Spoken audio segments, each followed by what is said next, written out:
Mauro Croce y Guillermo Lockhart, dos autores destacados dentro del mundo del suspenso y el terror, han unido sus fuerzas para crear una historia única, terrorífica y apasionante. La primera y gran novela de voces anónimas que permanecerá en la mente del lector durante mucho tiempo.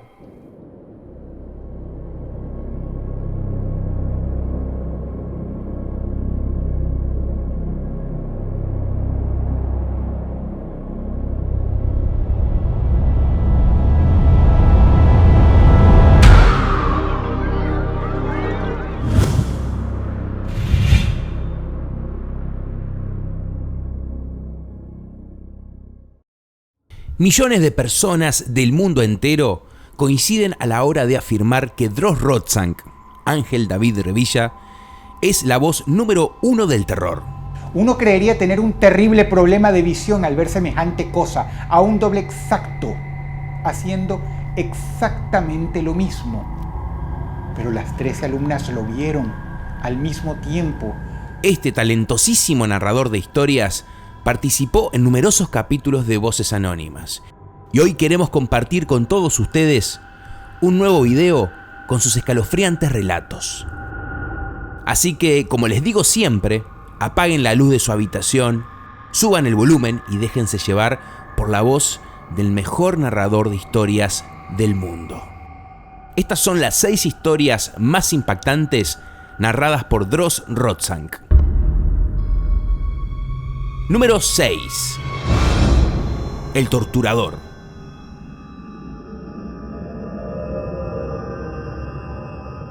Se internan en la maleza y descubren una hacienda que había funcionado en el siglo XVIII. Las ventanas estaban rotas, las puertas abajo, el lugar estaba miserable, las plantas habían entrado completamente y la madre naturaleza básicamente se había apoderado por completo del lugar. Lo investigan, se meten a ver y descubren que de buenas a primeras el sitio había sido un laboratorio de minerales, ¿verdad? Uno bastante rústico, donde de repente sacaban plata u otras cosas. Empiezan a limpiarlo porque el lugar, por supuesto, sirve como un museo. México es un país sumamente turístico. Muchas de sus ganancias la obtienen por el turismo, porque está lleno de cosas formidables y maravillosas. Y entonces dijeron, bien, acabamos de descubrir una edificación del siglo XVIII, vamos a adaptarla bien y vamos a limpiarla. Pero mientras están limpiando, una tarde, hacen un descubrimiento. Se dan cuenta, barriendo, de que el lugar tenía un sótano, y un sótano muy grande, unas puertas que se abrían en dos gigantescas. Se miran las caras, abren, rompen la cadena oxidada que habrá quedado de aquel entonces, lo abren y hay unas escaleras que van hacia la oscuridad. Van los expertos con lámparas y lo que en un principio creían que podía ser un sótano rústico, una bodega, es un lugar inmenso, casi tan grande por debajo como lo era la casa, la edificación arriba. Cuando lo empiezan a llenar de luces, emerge lentamente el horror. Aquel sitio había sido un lugar de tortura. El señor Fernando de Miera era el enviado de la Inquisición, era el emisario del Vaticano. Esta persona tenía mucho poder, y aunque las autoridades mexicanas no veían con buenos ojos prácticas demasiado medievales, el hombre se vio orillado dentro de su maldad y de su fanatismo a tener su propio tribunal de la Inquisición instalado en el sótano de aquel lugar, donde él era juez y verdugo. El señor de Miera tenía un talento extraordinario para la maldad, y sus aparatos de tortura así lo prueban. Quien entraba ahí no volvía a salir, pero la muerte era solo un descanso.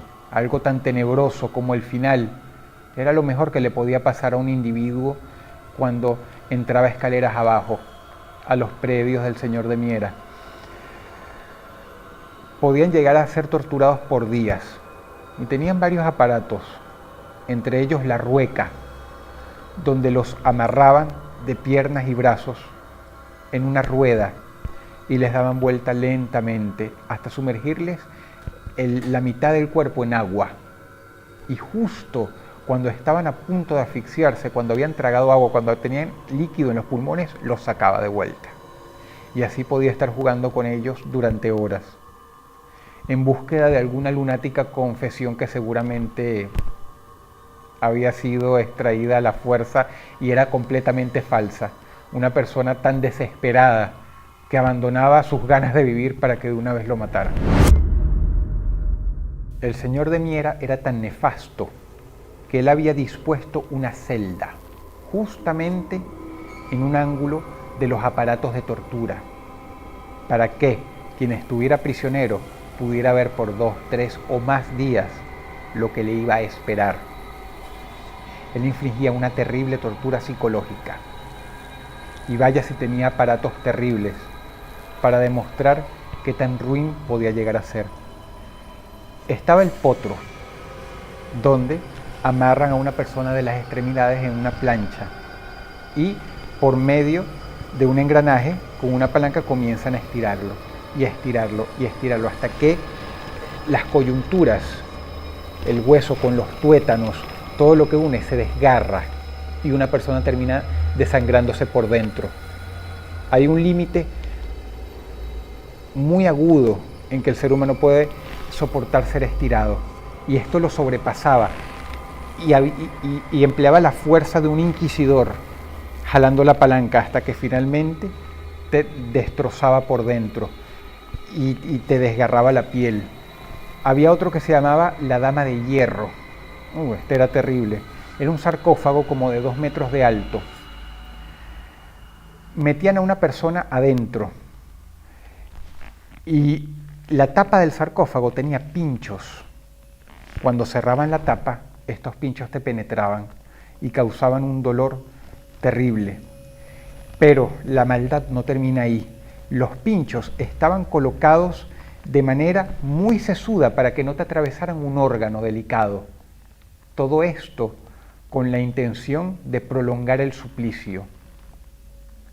Incluso para la época y para la moral de la época había que tener una mentalidad muy especial para hacerle este tipo de cosas al prójimo. Y el señor de Miera, desafortunadamente, era la persona indicada. Los restos de una mujer, los huesos, mejor dicho, indican que a él también le gustaba emparedar a las personas. Las metía contra un muro y construía una pared de ladrillos desde abajo hacia arriba. Todo para torturar psicológicamente a la presa. Lo último que tapaba era la cara, para que la persona gritando, llorando, chillando, suplicando, tuviera una probada durante las horas que duraba esa operación de cómo iba a ser su final. Había una tortura especialmente espeluznante. Le ponían algo en la cabeza a la víctima para que no se moviera. Y en la parte posterior del aparato había una tuerca enorme que uno podía girar con los dedos, con la mano abierta. Y mientras tú más la girabas, el otro extremo de la inmensa, de la gigantesca tuerca, te presionaba la vértebra.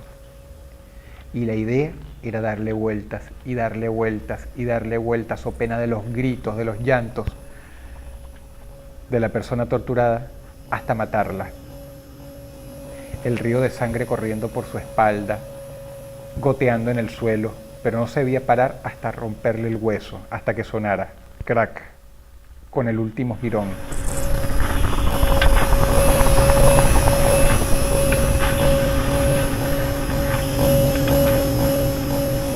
Finalmente, la arqueóloga que hizo este gran descubrimiento, junto con sus colegas, trató de reconstruir lo más que pudo de la historia. Se sabe que el señor de Miera torturaba a las personas, se sabe que era un inquisidor. No se sabe muy bien cuál fue su final, pero especulan. Y es que el terrible inquisidor cometió un grave error. Su fanatismo, su maldad, quizá no le permitió ver que una de sus víctimas lo iba a meter en un terrible problema. No se le ocurrió mejor idea que señalar a la esposa de un marqués muy poderoso como hereje. La hizo secuestrar y, por supuesto, la pobre dama no salió con vida del tribunal secreto del señor de Miera. Pero hubo un detalle: el marqués se enteró de lo que pasó. Se especula que lo mandaron a asesinar, probablemente de una manera tan terrible como él había despachado a sus víctimas. Y quizá fue esta la manera en que tan nefasto personaje encontró su justo y merecido final.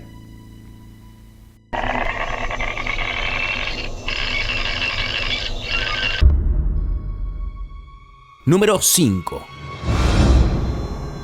Doppelganger.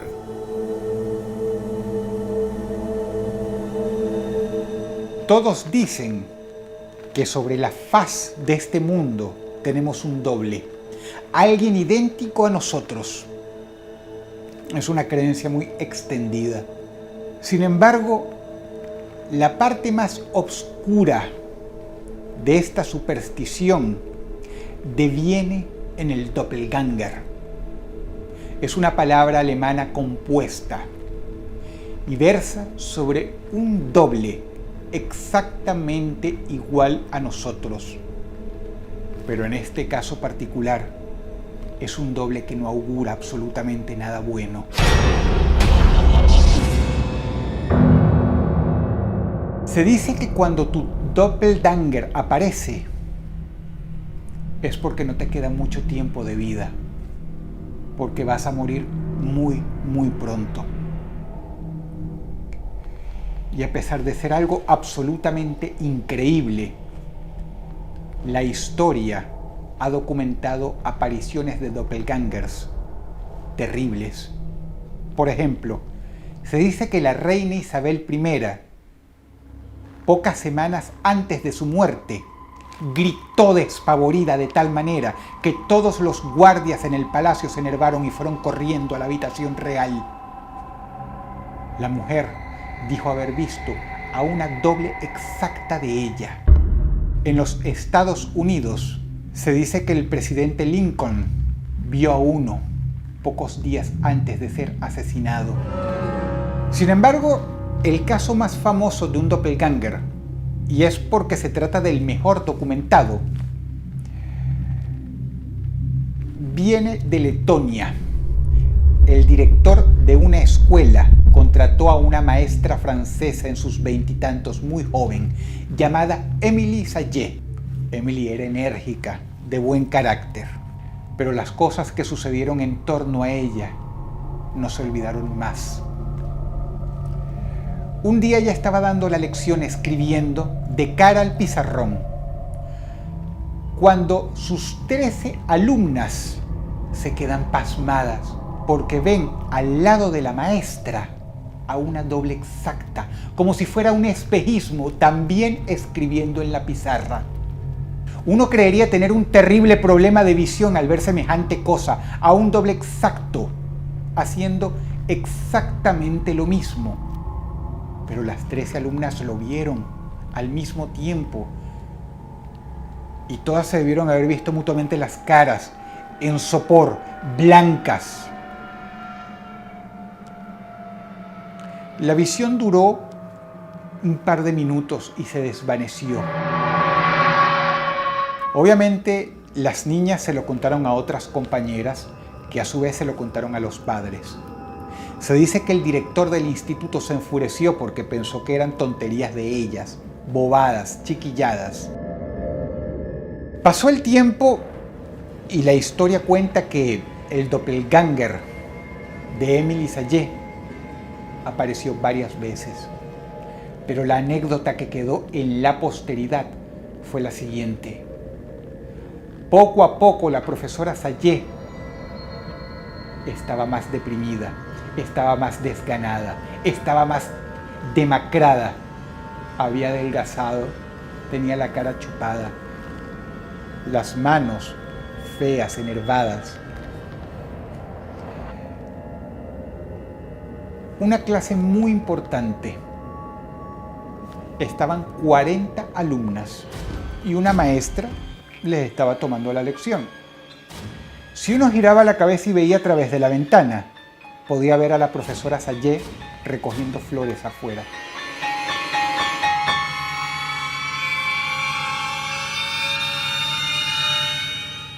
Pero entonces la maestra termina de dar su lección y se va. Para sorpresa de las estudiantes, aparece Emily Sayé y comienza a dar la clase escribiendo en el pizarrón. Pero ¿cuál es el problema? El problema es que la profesora Sayé estaba también afuera al mismo tiempo recogiendo flores. Nuevamente el pavor y el doble, el doppelganger de Emily Sayé, se hallaba ahí escribiendo en la pizarra. Reuniendo todo el coraje del que es capaz, la niña más valiente se levanta y comienza a caminar entre los pupitres lentamente, en dirección al doble de la profesora Sayé. Ellas instintivamente lo sabían, porque la que se veía a través de la ventana recogiendo flores era la demacrada, era la pálida, la que casi parecía una momia, mientras que la que tenían delante se veía perfectamente normal. Esta niña, con un coraje que ya quisieran los chicos,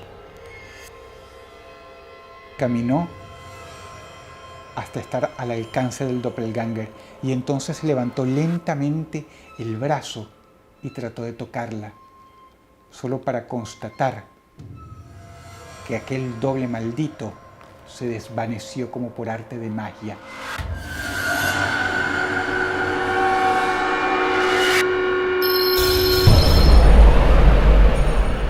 Todas las niñas al unísono, las más de 40 en aquella aula, comenzaron a gritar desaforadamente. Y fue así como el rumor se hizo demasiado grande y demasiado fuerte como para ser contenido. Al director no le quedó más remedio que despedir a Emily Sayé, a la demacrada maestra Sayé. Y nunca supimos qué fue de ella, aunque sin dudas no se augura absolutamente nada bueno.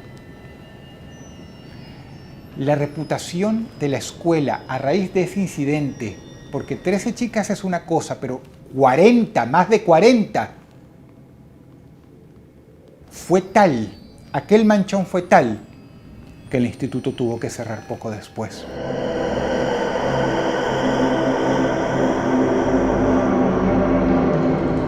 Que te aparezca un doppelganger es una de las cosas más miserables que puedes padecer. Si me lo preguntas a mí personalmente, y teniendo en cuenta la anécdota de la profesora Emily Sayé, yo diría que es una especie de parásito sobrenatural, un parásito que consigue existir robando la energía de uno, y que no se va a detener hasta que finalmente te fulmine. Número 4. ¿Quién es? La historia que les voy a contar es una de las más perturbadoras que me ha llegado en los últimos tiempos.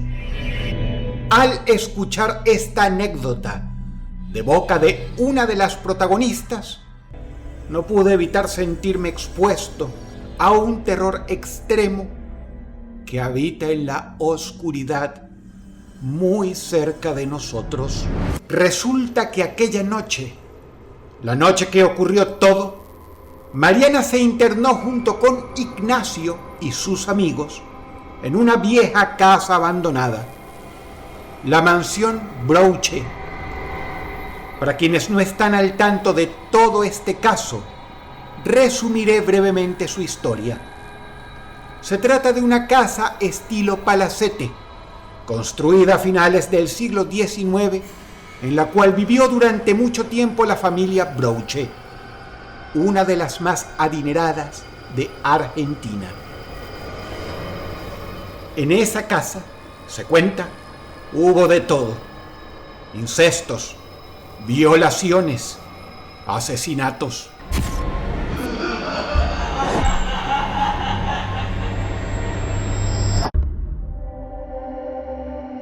Pero la casa realmente se hizo conocida por una de sus últimas moradoras, Madame Brouche, de quien se decía era medium.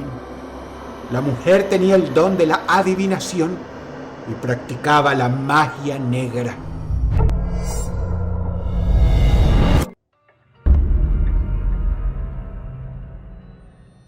Todo el mundo le temía y evitaban pasar por la gran casa. La mujer murió sola. Desde entonces, la casona permaneció deshabitada y adquirió con el tiempo las dimensiones de una auténtica leyenda urbana.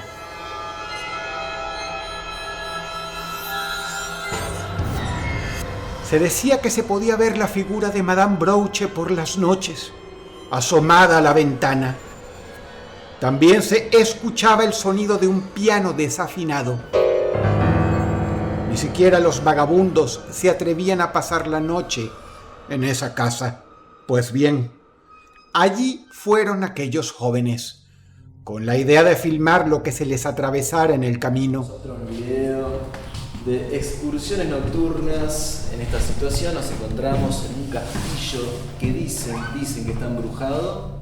Pensaban hacer uno de esos videos armados, en donde se escuchan supuestos ruidos raros mientras practican exploraciones urbanas.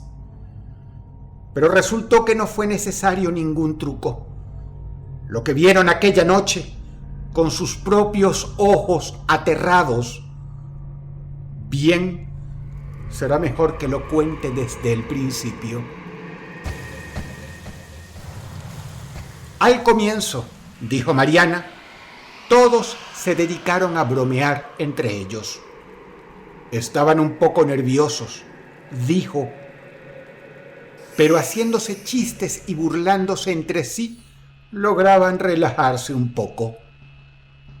Filmaron bastante, aunque en verdad no ocurrió nada fuera de lo normal durante un buen tiempo. Más tarde, ya un poco aburridos, los chicos fueron a una habitación contigua, en donde comenzaron a jugar a una cosa que a Mariana le pareció una tontería: el juego del quién es.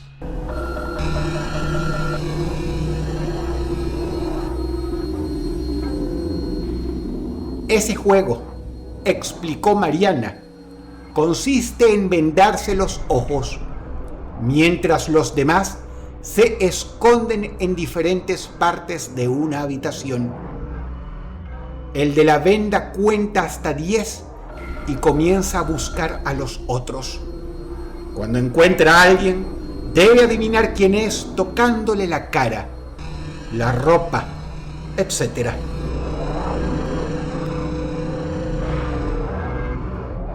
A Mariana le pareció algo muy absurdo. No entendía por qué se les había ocurrido jugar a ese juego justo en ese lugar tan tétrico. Pero de todos modos, aceptó. Ignacio fue el primero en hacerlo. 10, 9, 8. Muy bien. Acá voy.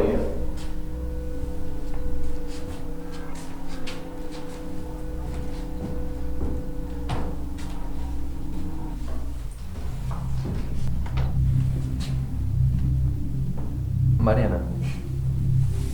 Era obvio. Luego fue el turno de Mariana. Ella no estaba convencida.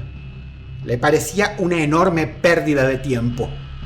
Le pusieron la venda y ella empezó a contar de mala gana hasta 10. 7, 6, 5. Lo que ella no sabía, al menos en ese momento, era que los otros se habían complotado y se alejaron de la habitación, dejándola sola.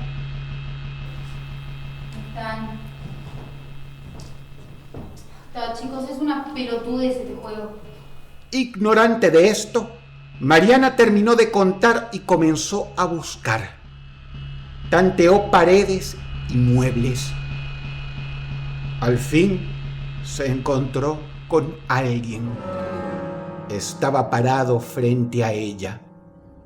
Mariana alzó sus brazos y le tocó la cara.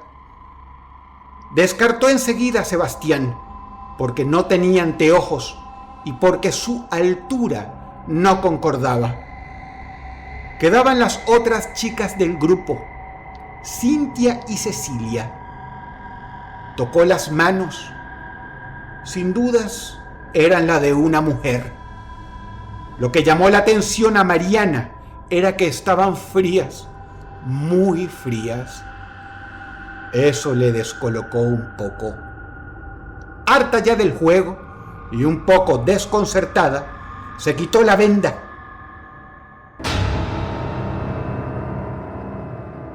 Y ahí, según lo que cuenta Mariana, se quedó petrificada, perturbada, incapaz de razonar en forma coherente, porque frente a ella no había nadie, solo un espejo.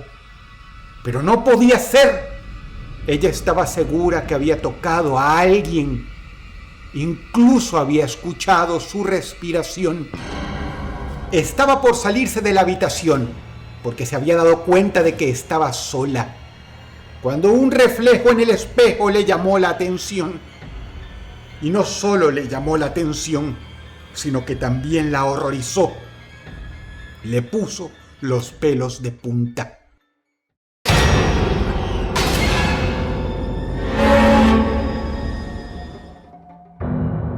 Había una silueta negra en el espejo, una silueta parada justo detrás de ella.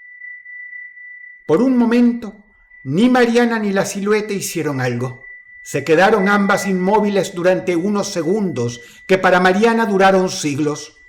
Y ahí Mariana pudo ver su rostro.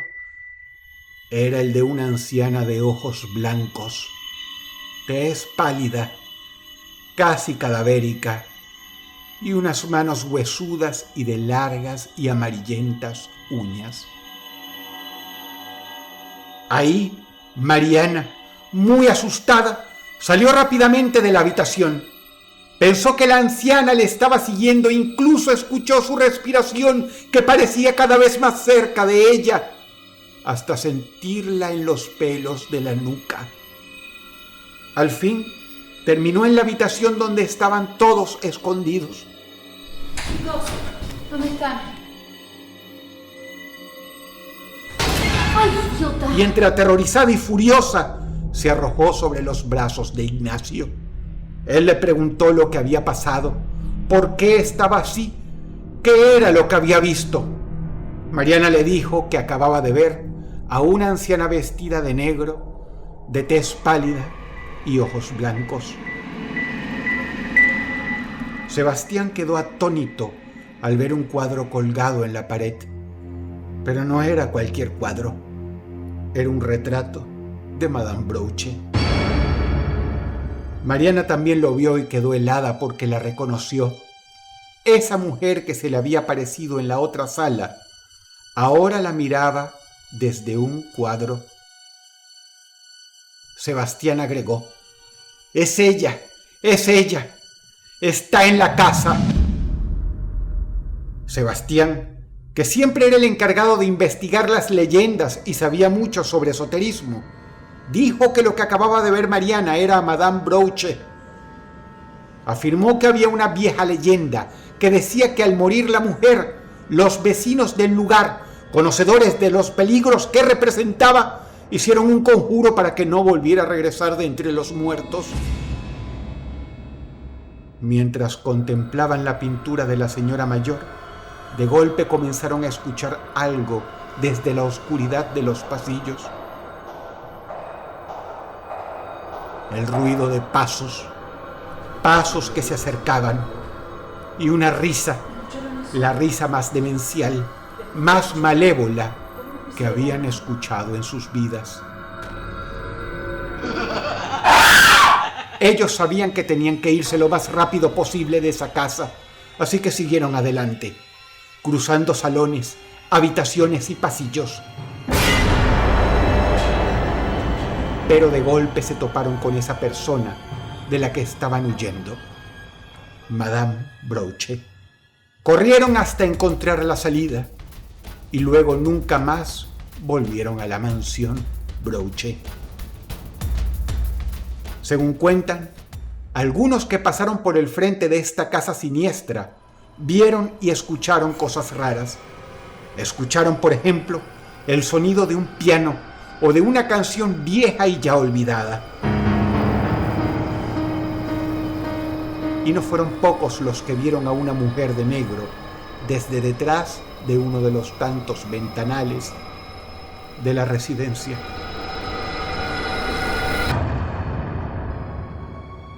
Número 3. Los visitantes.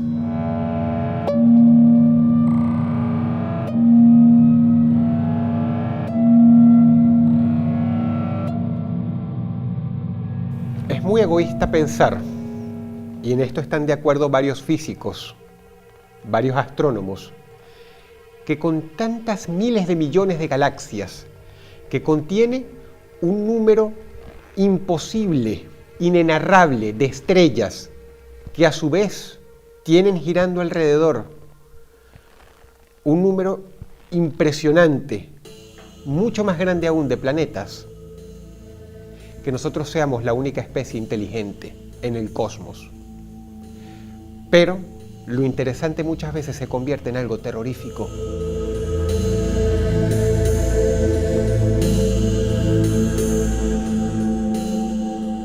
Esta historia sucede en el departamento 33 de Uruguay.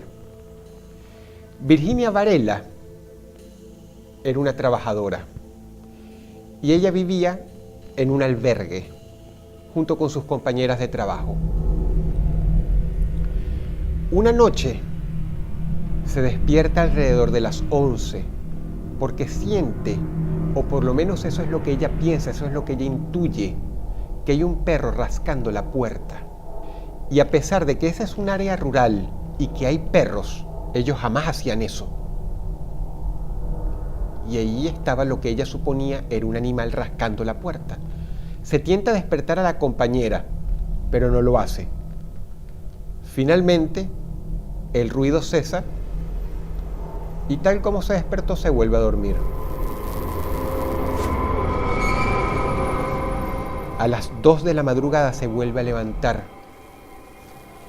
porque está escuchando algo extraño, sonidos de pisadas alrededor del hospicio. Se quita las sábanas de encima, pone los pies sobre el frío suelo, se levanta y se da cuenta de algo. La ventana que ella siempre cerraba con seguro estaba abierta de par en par.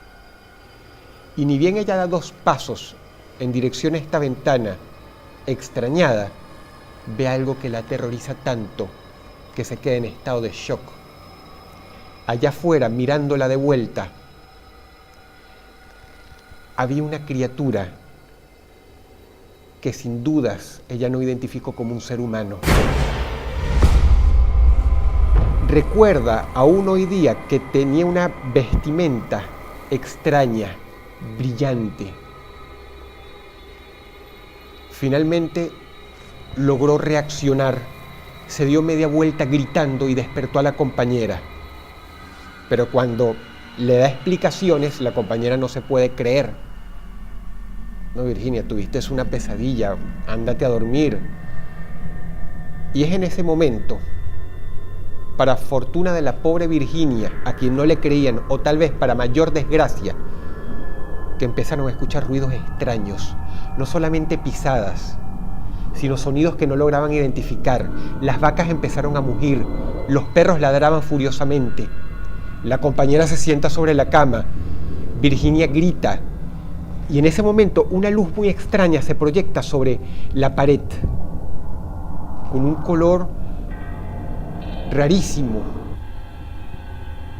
Finalmente la luz se apaga, los sonidos se van aquietando poco a poco, y todo vuelve a la normalidad. La brisa menea las cortinas, las 2 mujeres se quedan viéndose mutuamente y la amiga de Virginia resuelve que eso debieron de haber sido los trabajadores rurales, ¿no? Los que están bajo el mando de algún capataz que les estaban jugando una broma pesada. Que mejor era volver a dormir. Uno no sabe si Virginia logró pegar el ojo aquella noche, pero las cosas quedaron así.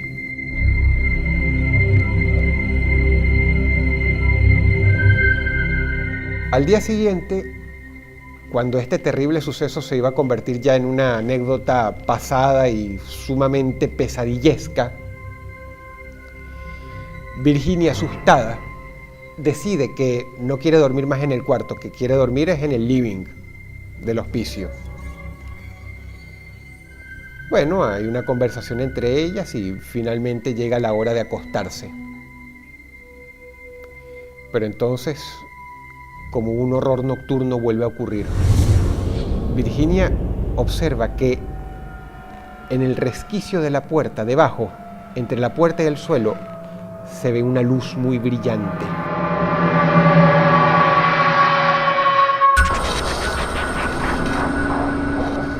Ella, desesperada, se pone en pie y ocurre nuevamente. Los ruidos, las vacas mugiendo, los perros ladrando. Ella sabe en el fondo que esto no son personas jugándole bromas. Incluso siente vibración. Y las amigas, por supuesto, están aterrorizadas gritando. Virginia se arma de valor entre la furia y el terror, cada cual a la par con la otra, y abre la puerta. Lentamente, pero dispuesta, resuelta a enfrentar lo que sea que la estaba atormentando tanto, a ella y a sus compañeras. No ve nada, pero las vacas mugen desesperadas y los perros están furiosos ladrando y ladrando. Ella sale y empieza a caminar intentando buscar el origen de aquello, de aquella luz que había visto. Caminando entre el bosque, los sonidos se van aquietando tal como en la noche anterior. Los perros dejan de ladrar, las vacas dejan de mugir, aquellos ruidos extraños cesan levemente y se percate que, levantando los ojos hacia la bóveda celeste, hay dos luces extrañas que se mueven de manera coordinada, inteligente. Y de un segundo para otro, es como si las luces desaparecieran por el firmamento a una velocidad vertiginosa. Aquella noche fue muy difícil para todas, pero no fue sino hasta la mañana que se dieron cuenta de las consecuencias que había dejado todo lo ocurrido la noche anterior. Las ventanas que habían cerrado con seguro estaban todas abiertas. Habían cosas desordenadas. Y lo más importante es que habían desaparecido objetos. Una caja de fósforos, una bolsa de tela, inclusive algunas pegatinas, calcomanías en un equipaje se habían ido completamente. A ella se le ocurrió que tal vez se habían llevado esas cosas como una especie de recuerdo. No lo sabe y en el fondo no quiere saberlo. Pero este caso pasó a la historia como uno de los encuentros más violentos y más terroríficos en la historia de Uruguay.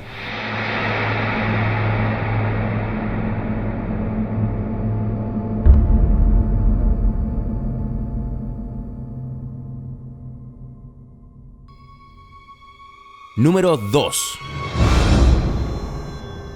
Entre el diablo y castillos.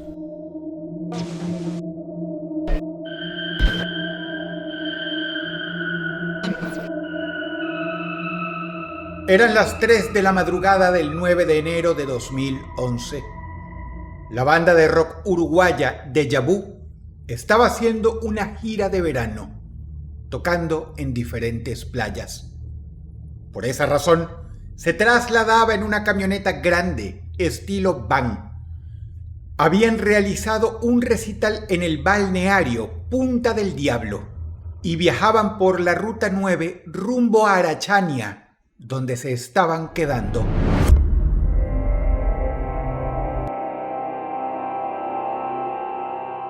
Dentro del vehículo iban 4 pasajeros, además de los equipos e instrumentos musicales. Gabriel era quien conducía. Matías iba en el asiento del acompañante. También estaban Lucy y Santiago sentados en el asiento trasero. Todos tenían entre 22 y 23 años. La camioneta estaba pesada y como era vieja, no lograba alcanzar gran velocidad, así que el viaje fue lento. Todos estaban agotados, pero igualmente luchaban contra el cansancio. Un tema de rock sonaba en la radio, mientras una nube de humo de cigarro envolvía a todos los pasajeros. Todos a excepción de Gabriel se quedaron dormidos. La ruta comenzaba a tornarse eterna para el agotado conductor, que apenas unos kilómetros después pisó un pozo y el sacudón de la camioneta los hizo despertar a todos, incluyéndolo a él. Matías increpó a su amigo por haberse quedado dormido y le pidió que tuviera más cuidado. Luego le preguntó si se había desviado porque aquel camino en el que se encontraban era bastante diferente que la ruta por la que habían viajado toda la noche. Gabriel le reveló a su amigo que no sabía muy bien en dónde se encontraban, pero que creía que estaban muy cerca de la ciudad de Castillos. Lucy, que estaba en el asiento de atrás, al escuchar el nombre de la ciudad, agregó: ¿Sabían que Castillos es de los lugares que se suicida más gente del mundo? ¿Sabían que Castillos es uno de los lugares en los que se suicida más gente del mundo? Lucy, ¿qué estás diciendo? ¿Pensás que es una especie de lugar maldito, como ese bosque de Japón en el que se suicidan las personas?, preguntó Santiago, riéndose y tomándole el pelo. La chica le respondió que hablaba en serio y que lo había visto en las noticias, que a pesar de ser una ciudad muy pequeña, de acuerdo a los índices de porcentajes de suicidios, en el sitio ubicado en el puesto número 1 en Uruguay y aparentemente también está en los puestos más altos en la escala mundial. Igual dicen algo de una piedra negativa abajo del pueblo y algo del viento. La chica agregó, además, que esto sucede porque parece que hay una piedra negativa abajo del pueblo y algo relacionado con el viento. Al escucharla, sus amigos se rieron un poco y siguieron debatiendo sobre el tema de las muertes en Castillos durante un par de minutos, hasta que de golpe la radio comenzó a fallar. Esa es la piedra negativa. Al principio se preocuparon, pero luego se rieron un poco sobre el asunto. Luego, todo estuvo bastante tranquilo, hasta que, en determinado momento, Matías comentó intrigado que en la ruta había alguien pidiendo ayuda. Fue entonces cuando todos los ocupantes de la camioneta vieron que a un costado de la ruta había un auto estacionado con matrícula argentina y, unos metros más adelante, estaba parado el que parecía ser su dueño. Un hombre haciendo ademanes exagerados con sus manos, bajándolas y subiéndolas sin parar. Gabriel no sabía si frenar o no, por eso bajó un poco la velocidad de la camioneta. Consultó a los demás sobre qué hacer y todos se pusieron de acuerdo en detenerse para ver si el señor precisaba ayuda. Pararon unos metros adelante y prendieron las balizas del auto mientras esperaban que la persona se acercara. Gabriel lo buscaba con su mirada a través del espejo retrovisor, pero en el lugar de la ruta en el que habían visto al hombre pidiendo ayuda, no había nadie. Todos se quedaron callados y bastante nerviosos. Algo les decía que, tal vez, no era una buena idea haber frenado, pero ya estaban con el vehículo detenido a un costado de la ruta, así que aguardaron unos instantes más en silencio. De pronto, un golpe proveniente de una de las ventanillas los hizo saltar a todos. Era el sujeto que estaba pidiendo ayuda, un hombre rubio de unos 45 años, alto y con una barba espesa. Notaron que estaba bastante agitado, no solo por haber corrido hasta la furgoneta, sino porque parecía estar fuera de control. Tenía los ojos desorbitados. Gabriel le preguntó si estaba bien y si precisaba algo. El extraño de la ruta, luego de estudiar al conductor con la mirada, le dijo: Soy Juan Rodríguez, médico de La Plata. Soy Juan Rodríguez, médico de La Plata. Quiero pedirles algo. ¿Para dónde van? Matías le respondió que iban rumbo al balneario Arachania, y el sujeto, al escucharlo, les pidió temblando que por favor se llevaran a su hija lo antes posible. Llévensela, por favor. Llévensela, por favor, les pidió, a la vez que señalaba hacia un punto. Los jóvenes miraron hacia el lugar que el hombre señaló y vieron a una chica de unos 14 años parada debajo de un poste de luz. Vestía ropa antigua y tenía una valija vieja, de esas de cuero, a su costado. Lo que les pareció raro a los integrantes de la banda fue que, a diferencia de su padre, ella parecía estar muy tranquila, mirando la nada, sin dar ninguna señal de peligro o emergencia. ¿Por qué no la llevas vos?, le preguntó Matías desde el asiento del acompañante, al ver que la muchacha parecía estar bien. Al escucharlo, este sujeto, que decía ser un médico argentino, comenzó a golpear la ventanilla y a decirles que tenían que llevársela sí o sí, y a medida que les insistía, se exaltaba más y más. «Todavía están a tiempo. Llévensela, por favor», les insistía el hombre con la cara pegada a la ventanilla. «¿Tiempo para qué?», preguntó Gabriel, que sospechaba que no era nada bueno lo que les estaba sucediendo. Y entonces el hombre lo descolocó con una respuesta que no tenía nada que ver con lo que él acababa de preguntarle. ¿Vieron qué linda que es? Tiene el mejor perfume. ¿Vieron qué linda que es? Tiene el mejor perfume. El extraño de la ruta hablaba eufórico, y esto, sumado a las incoherencias que decía, comenzó a asustar aún más al grupo de amigos. El hombre siguió hablando y comenzó a ponerse violento. «Llévensela de acá. Llévensela, por favor». Lo que les pareció raro a los integrantes de la banda de rock fue que la chica y su padre nunca interactuaban entre ellos. No parecían percatarse de la presencia del otro. Lo cierto es que el hombre siguió insistiendo, pidiéndoles una y otra vez lo mismo, mientras unos metros más adelante la muchacha continuaba inmóvil bajo la luz del alumbrado. Los 4 pasajeros discutieron sobre si llevarla o salir del lugar lo más rápido posible. Mientras, afuera, el hombre parecía haber perdido la paciencia y les golpeaba la ventanilla con su puño como para convencerlos. Finalmente, Gabriel apretó el acelerador a fondo. Los neumáticos de la camioneta chillaron y salieron a toda prisa. Los muchachos, que miraban por los espejos del auto lo que ocurría a sus espaldas, vieron cómo la luz del alumbrado comenzó a tintinear hasta que se apagó y volvió a prenderse. Entonces se dieron cuenta de algo que los dejó paralizados en sus asientos. La chica que estaba debajo del poste de luz había desaparecido. Todos gritaron de los nervios, pero unos metros más adelante, unos estrépitos en el exterior los obligaron a callar sus alaridos. Parecían ser 2 disparos. Los chicos estaban tan aterrorizados que ni siquiera pensaron en detenerse.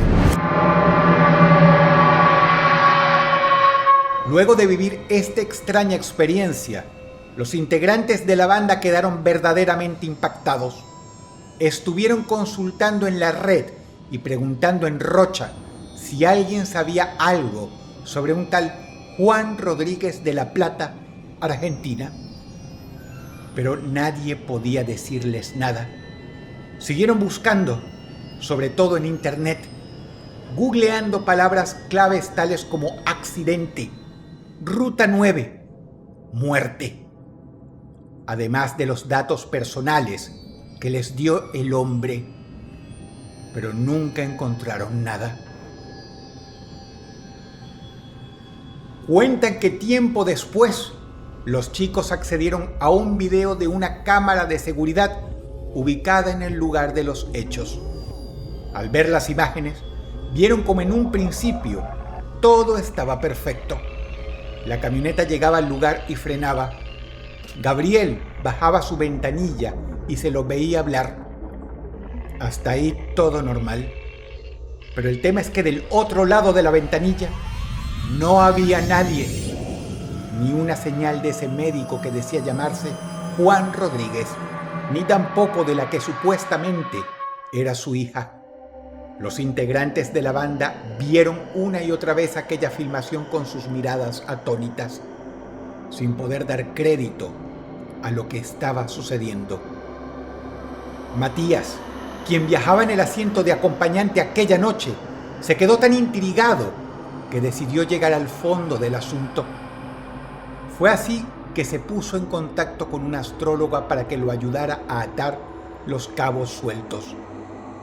La mujer le hizo una carta astral y, luego de preguntarle su fecha de nacimiento y la de sus amigos, el horario, día y lugar en el que vivieron la experiencia con el hombre que les apareció en la carretera, llegó a una conclusión que al músico le heló la sangre.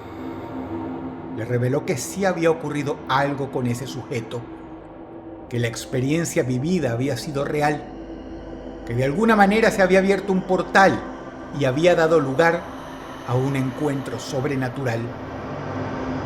No se sabe si ese portal conectó a la banda de Yabú con un tiempo lejano, o si el padre y la chica eran de otro universo y la ruta 9 ofició como una especie de punto de encuentro. Matías, lejos de aclarar sus dudas, se quedó con más preguntas que respuestas. Más allá de la teoría revelada por la astróloga, es evidente que si 4 personas vieron lo mismo, al mismo tiempo, es porque en efecto algo sucedió.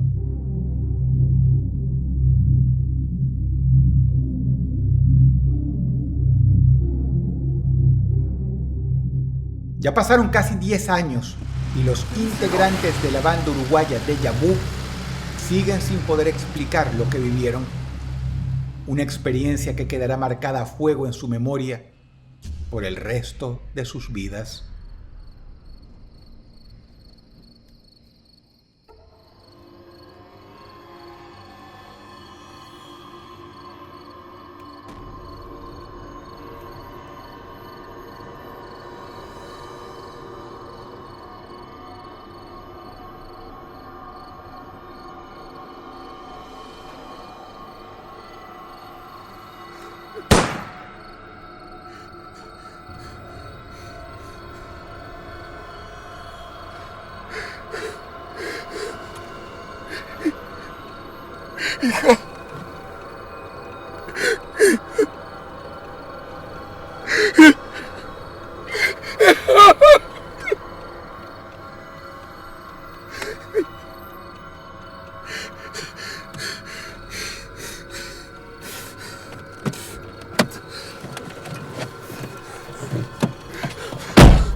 Número 1.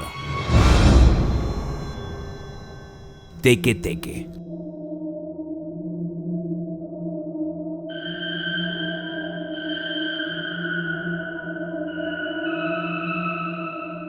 Pocas regiones del planeta poseen una diversidad de leyendas tan amplia como Japón. Entre sus numerosos mitos figuran algunos relatos que tienen como protagonista a una mujer que ha sido víctima de alguna situación atroz o ha sufrido una muerte terriblemente cruel e injusta. Se trata de espantos femeninos que buscan venganza y que deambulan en nuestro mundo envueltos en furia.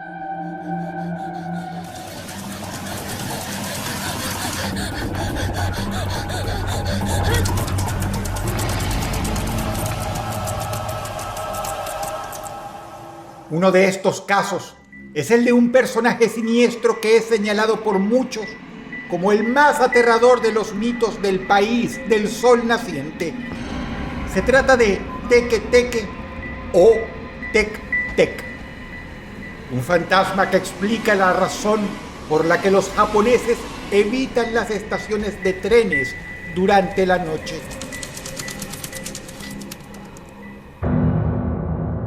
Esta criatura sobrenatural y despiadada recibe su nombre por el sonido que emite al desplazarse con lo que le queda de su cuerpo.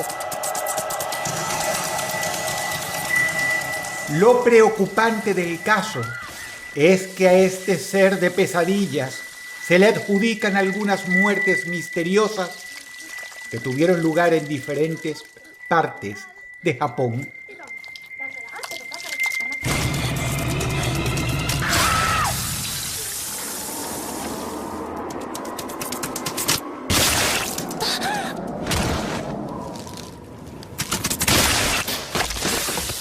Una historia que está directamente relacionada con el tema es la de un joven de 20 años de edad de la ciudad de Tokio. Este muchacho regresaba a su casa luego del cumpleaños de un amigo. Esa noche la ciudad estaba más tranquila que nunca y no había nadie en los alrededores. El joven caminó tranquilo, acompañado únicamente por el eco de sus pasos. De pronto, cuando estaba a punto de cruzar las vías del tren, vio en una casa cercana a una chica muy hermosa que se encontraba recostada sobre un balcón y que lo miraba fijamente. El balcón estaba muy cerca de las vías y de la estación de trenes, así que ambos se fundieron en cruce de miradas que fue capaz de congelar el tiempo y el espacio. El muchacho estaba obnubilado con aquella mujer que parecía salida del más hermoso de los sueños.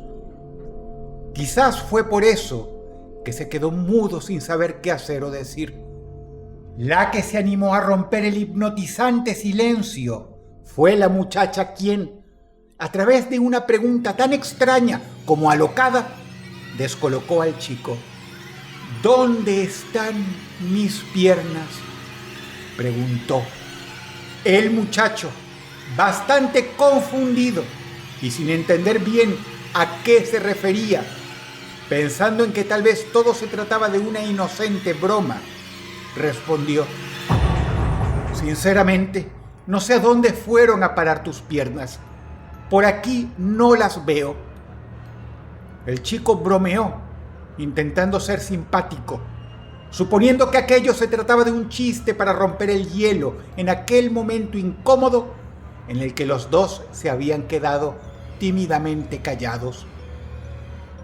Pero aquella respuesta, lejos de amenizar la repentina charla, produjo una reacción horripilante en el rostro de la joven que, al escucharlo, enfureció por completo y saltó del balcón, revelándole de esa manera que le faltaba la mitad inferior de su cuerpo. Aquella mujer solo tenía su torso.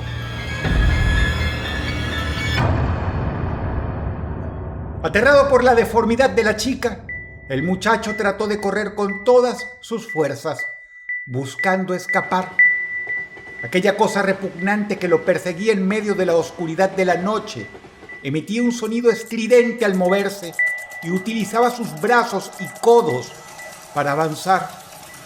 El chico corrió y corrió, pero sus intentos fueron nulos, porque aquel ser deforme y sobrenatural se le fue acercando con la velocidad de un tren hasta alcanzarlo, para terminar cortándolo en dos con sus afiladas garras.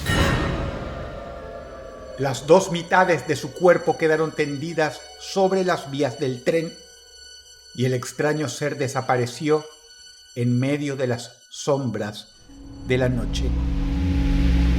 Esta historia salió a la luz porque cerca del lugar de los hechos se encontraba un testigo, un vagabundo que vivía en ese sector de la estación de trenes nipona.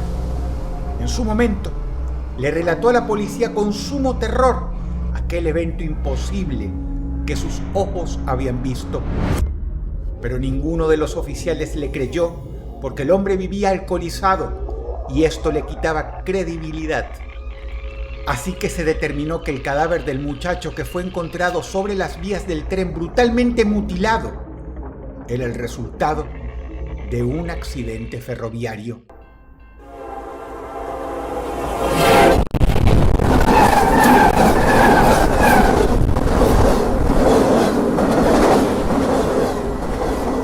Todo aquello hubiera quedado como el recuerdo amargo de un joven inocente atropellado por un tren, si no fuera porque tiempo después ocurrieron algunas muertes similares en las proximidades de estaciones de trenes de Tokio.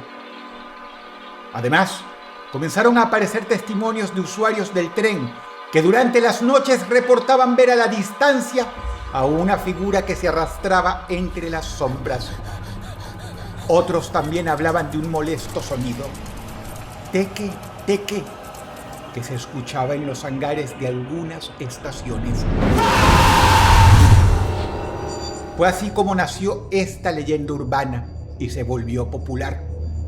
Muchos comenzaron a temer quedarse a solas durante la noche en alguna estación y escuchar así ese funesto sonido que le da nombre a la leyenda, o ser sorprendidos por ese torso macabro que busca matar a cuanta persona se le cruce por delante.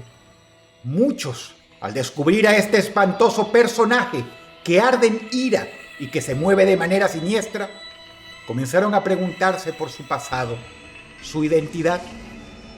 Fue así como dieron con el origen de este espeluznante mito japonés. Se trata de la historia de una chica que estudiaba en un colegio de Tokio y que era conocida por ser muy asustadiza. Sus compañeros solían molestarla y vivían haciéndole bromas. Un día, luego de salir del colegio, mientras esperaba el tren que la llevaría a su hogar, la muchacha sintió que algo extraño recorría su cuerpo. Resulta que una de sus compañeras quiso hacerle una broma de mal gusto y le puso una cicada, un insecto muy ruidoso, similar a una cigarra, en el hombro. Lamentablemente, esta broma tuvo consecuencias nefastas, pues la chica se aterró tanto al ver aquel insecto que tropezó y cayó de la plataforma, quedando tendida sobre las vías del tren. La muchacha, visiblemente sentida, pidió ayuda a sus propios compañeros, incluyendo a la amiga que la había asustado, pero ninguno de ellos fue a socorrerla. Tampoco le brindaron su ayuda a las personas que se encontraban ese día en la estación. Lo cierto es que pocos segundos después, el veloz Shinkansen, uno de los trenes más rápidos de Japón, le pasó por arriba, partiendo su cuerpo en dos. El grito de terror que pegó la muchacha en el momento previo al impacto fue sumamente desgarrador. Su eco recorrió cada uno de los rincones de la noche para luego apagarse y fundirse en el más triste de los silencios. Cuentan que desde ese día El fantasma de esta muchacha pena cerca de las estaciones, buscando acabar con bromistas como aquellos que la llevaron a la muerte, aunque no duda en acabar con inocentes también. La aparición de la muchacha visita escenarios similares al de su muerte para vengarse despiadadamente y descargar toda su ira.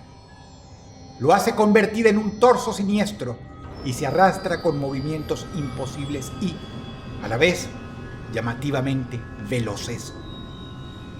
Quienes la vieron y pudieron narrar lo ocurrido cuentan que esta criatura repugnante se arrastra con sus manos deformes, cuyos dedos largos y filosos son capaces de perforar a una persona o partirla en dos. Además, dicen que se desplaza haciendo ese sonido estridente y perturbador, ese tec-tec que le dio nombre a la tenebrosa leyenda. En el presente, en Japón, todos hablan sobre este relato sobrenatural. Una prueba de lo popular que se tornó esta leyenda urbana es el hecho de que fue llevada al cine de la mano del director japonés Koji Shiraishi en el año 2009. La película se llama igual que la leyenda, Teke Teke, y su éxito fue tan grande que el mismo año se filmó la segunda parte. Estremece corroborar la gran cantidad de casos actuales que parecen tener una profunda relación con este espectro de pesadillas. Por eso, cuando los japoneses descubren a través de las noticias que algún cuerpo apareció descuartizado sobre las vías del tren, lo asocian inmediatamente con Teke Teke, ese torso espectral que acecha a las personas de manera traicionera. Un espíritu que arde en ira y cuya sed de venganza lo llevará a atacar sin piedad a quien tenga la mala fortuna de cruzarse en su camino.